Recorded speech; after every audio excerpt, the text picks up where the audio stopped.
Hey guys, it's me, Quan. Today I'm with my group, Nicole and Wendell. We're gonna do our math equation, question 13. Question 13 is the question we will be breaking down, dissecting, and answering today. We will be teaching you not only how to do it, but also some tips and tricks that will make answering questions like this easier in the future. Question 13 states, a rectangle is inscribed in an isosceles right-angled triangle of two sides each equals to 10 centimeters. One side of the rectangle rests on the hypotenuse, and the other two vertices on the two shorter sides. Find the dimensions of the largest rectangle. This question tries to trick us by using words we haven't heard in years, like isosceles and inscribed and vertices. But by drawing out the diagram here, we can further evaluate the question given to us. The question is basically asking us at what dimensions of the inscribed rectangle would amount to the greatest possible area. We can use our knowledge of optimization, basic trigonometry, and area equations to solve this question. An isosceles right-angled triangle is a triangle in which the two side lengths attached to the right angle are equal. In our case, those side lengths are equal to 10 centimeters. Since the triangle is right-angled, we can use the Pythagorean theorem to find the lengths of the hypotenuse. But Nicole, I left my calculator at home, and I hate using Pythagorean theorem.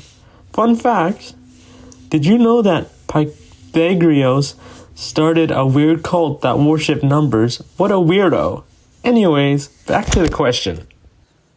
So, another special property of right-angled triangles we can use to find the hypotenuse is by using special triangles.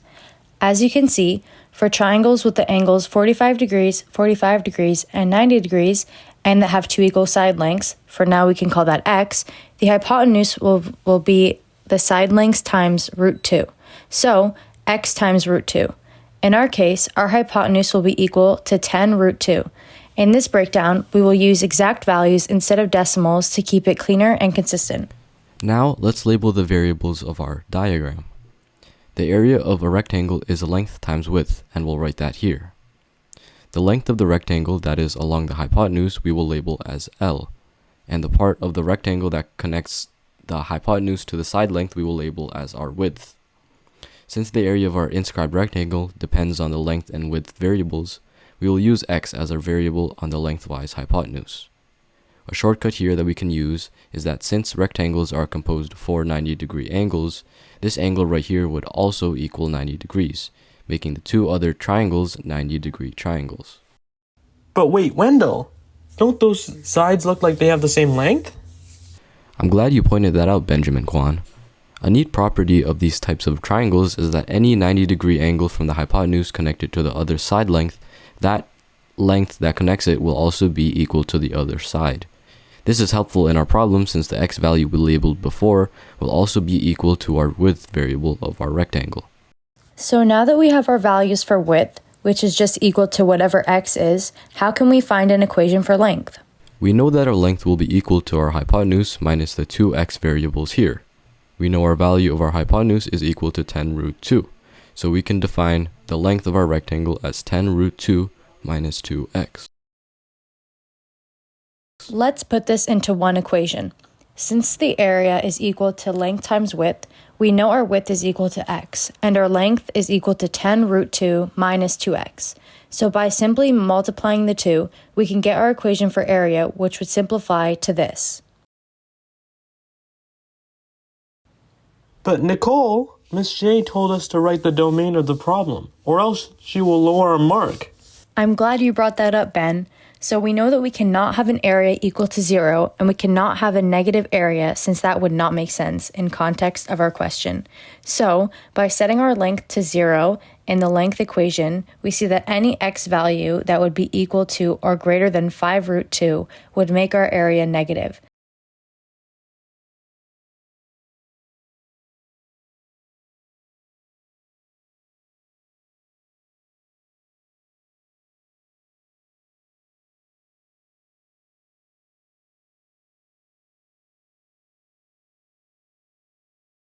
So the domain of our equation is x anything from over 0 to 5 root 2. We know that our area equation is equal to 10 root 2x minus 2x squared, but since we are optimizing to find the greatest possible area, we must find the derivative of this and set our derivative equal to 0 for critical points.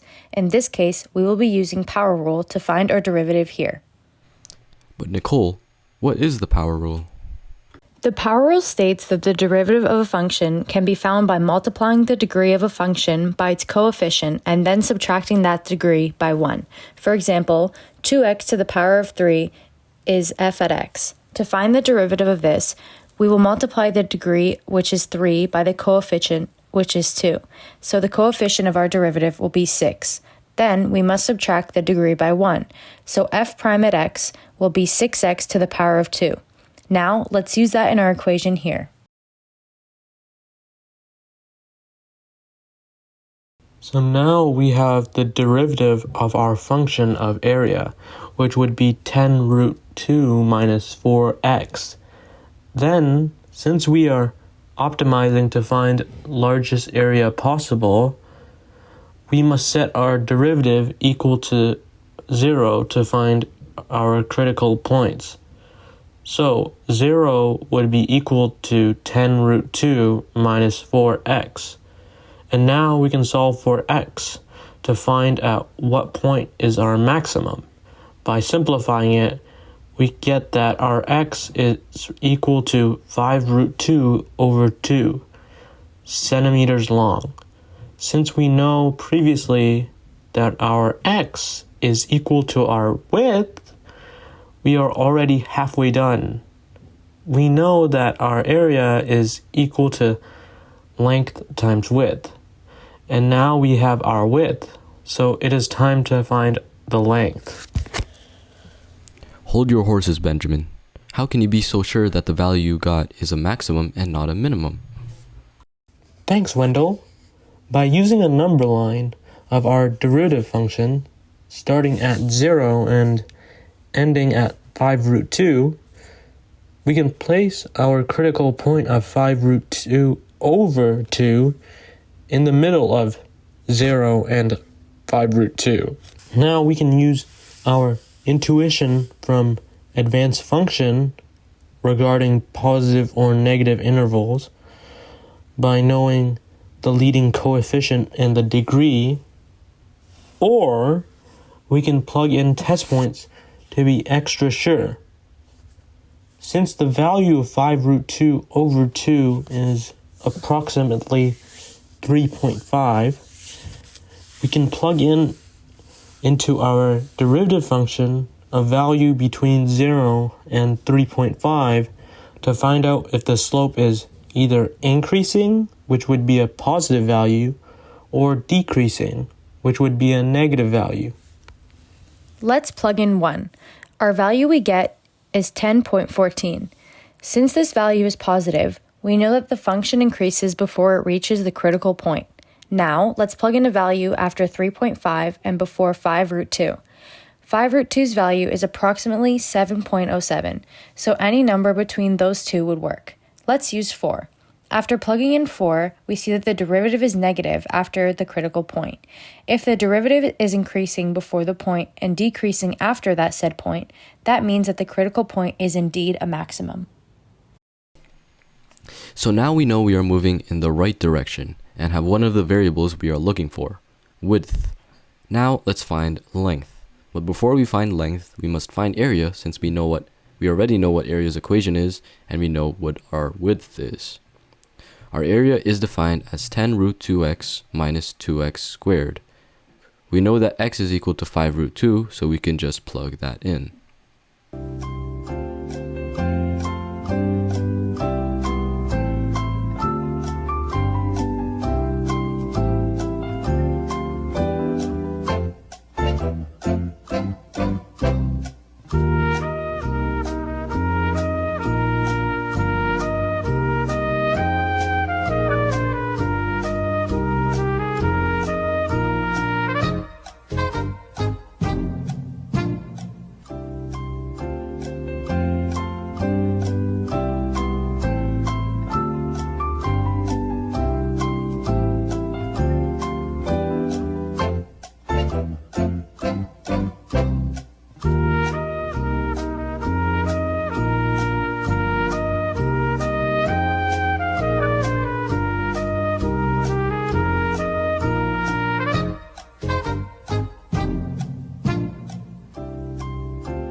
After simplifying, we get that our area is equal to 25 centimeters squared.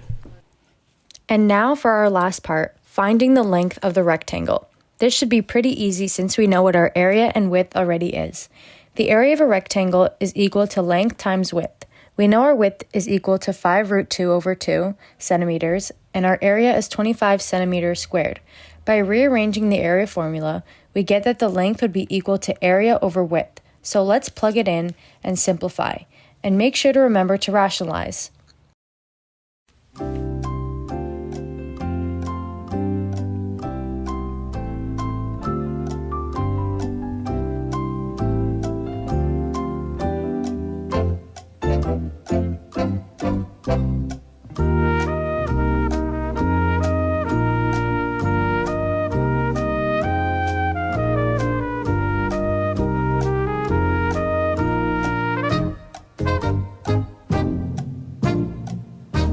We get that our length is equal to 5 root 2 centimeters, which makes sense. But wait, 5 root 2 centimeters? Wasn't that not part of our domain? Does this mean we're wrong? I'm glad you brought that up, Benjamin. The domain for our width is 0 to 5 root 2. Any numbers outside of that would mess up our equation. The length and width of the rectangle must be two different values. If they are the same, then we would be dealing with a square. So the domain of our width is different than that of the domain for our length. Although our length is 5 root 2 centimeters, our width is 5 root 2 over 2 centimeters, which makes sense in context of our question. The 5 root 2 over 2 centimeters for our width makes total sense in the context of our domain. Oh, okay. That makes more sense. In conclusion, the dimensions of the largest possible rectangle inscribed into a triangle in this format would be equal to 5 root 2 centimeters by 5 root 2 over 2 centimeters long. We thank you so much for watching. Quan. Hey guys, it's Quan. Thanks for watching. I hope you guys learned something about the math equation today. It's been a pleasure to teach you guys. It's Quan Academy and friends. Peace. Tell me when. Okay, I'm recording. Tell me when. This is recording, dude. Thanks for watching. Like and subscribe. I wasn't recording. Okay, when you're ready. No. I need to get the voice. You're not facing the camera, boss, man. No, I need to get the voice. Thanks for watching. Thanks for watching. Thank you for watching our video. Thank you to Miss Shay for helping us with this question. She did? Nope. Keep going. Hey guys, it's Quan. Okay. Hey guys, it's Quan. Thanks for watching. I hope you guys learned something about math today. And make sure to like and subscribe that button. And thanks for watching. Again, this is Quan Academy and friends. Peace. Peace. I love you. Love you.